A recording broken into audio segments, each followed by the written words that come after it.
నాయుడమ్మ మద్దాల శివారెడ్డి దగ్గర పనివాడుగా జాయిన్ అయి తర్వాత ఆయనకు డ్రైవర్ అయ్యాడు. కాలక్రమేణా అతనుకు మరింత దగ్గరై ఇష్ట సఖుడిగా మారాడు.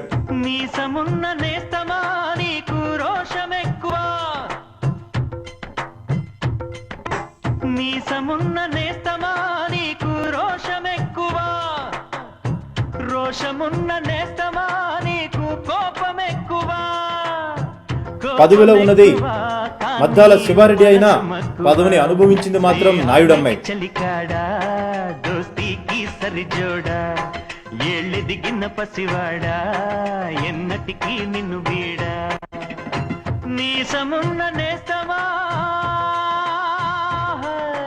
ఇక సతిరెడ్డి తండ్రి ఆశయాలను ముమ్మూర్తులా పుణికిపుచ్చుకుని ఆయన పోలికలనే కాకుండా ఆయన ఆశయాలను సైతం నమ్మి ముందుకు అడుగులు వేస్తున్న రాజకీయ యువ కెరటం.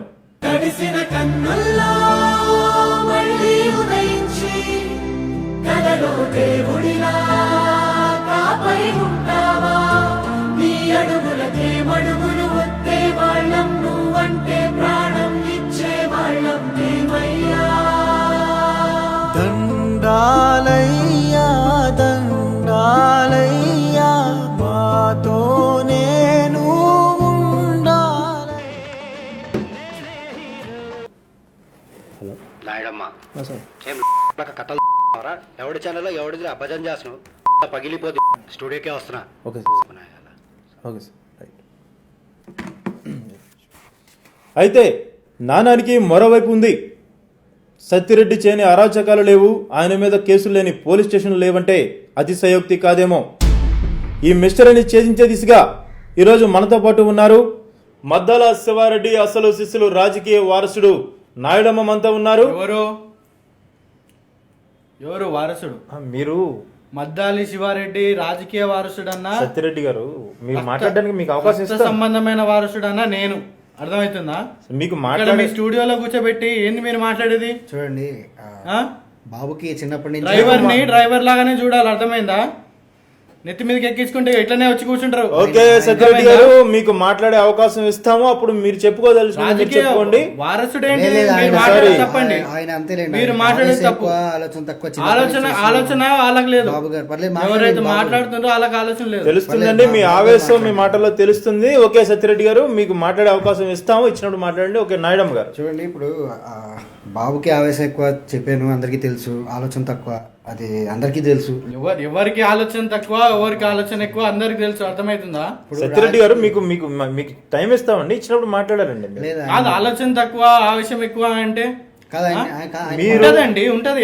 మీరు పడుచుకున్నప్పుడు మీకు లేకుండే ఆలోచన. మీరు చెప్పదలుచుకుంది ఏదైనా కూడా మీకు ఇచ్చినప్పుడు మీరు నాయుడమ్మ గారి మీద ఆరోపణలు చెయ్యండి, మేము కాదంటలేదు.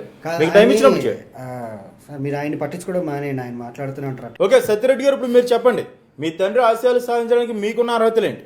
ఆయన మా తండ్రి అండి. నాకు ఇంకేం ఆశయాలు కావాలి? నాకు మాత్రం రాదండి. తండ్రి అనేది మాత్రం రాదు. ఏం పేరు నీ పేరు? స్వరూప్. నేను టీవీ ట్రిబ్యునల్ జర్నలిస్ట్. అవును కదా, నేను చెప్పేది విను ఫస్ట్. ఆయన ఆశయాలు నెరవేర్చే హక్కు నాకు ఒక్కనికి మాత్రమే ఉంటుంది. అర్థమైందా? ఎందుకుంటుంది? ఎందుకుంటది? ఏం మాట్లాడుతున్నారు సార్ మీరు? ఆయన రాజకీయ వారసుని నేను. అర్థమైందా? ఎలా అవుతారు? పులికి పులే పుడుతుంది. అర్థమైందా? మీ ఇప్పుడు ఓడ వచ్చి గొట్టంగాడు వచ్చి నేనే వారసుని అంటే ఎడికెళ్ళైతే సార్?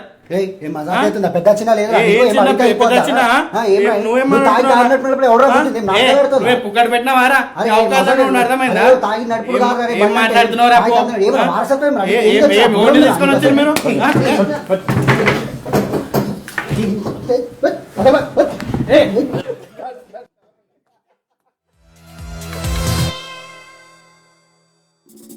మా నావికా ఫ్యాక్టరీ వీడియోస్ కనుక మీకు నచ్చినట్లయితే సబ్స్క్రైబ్ చేయండి.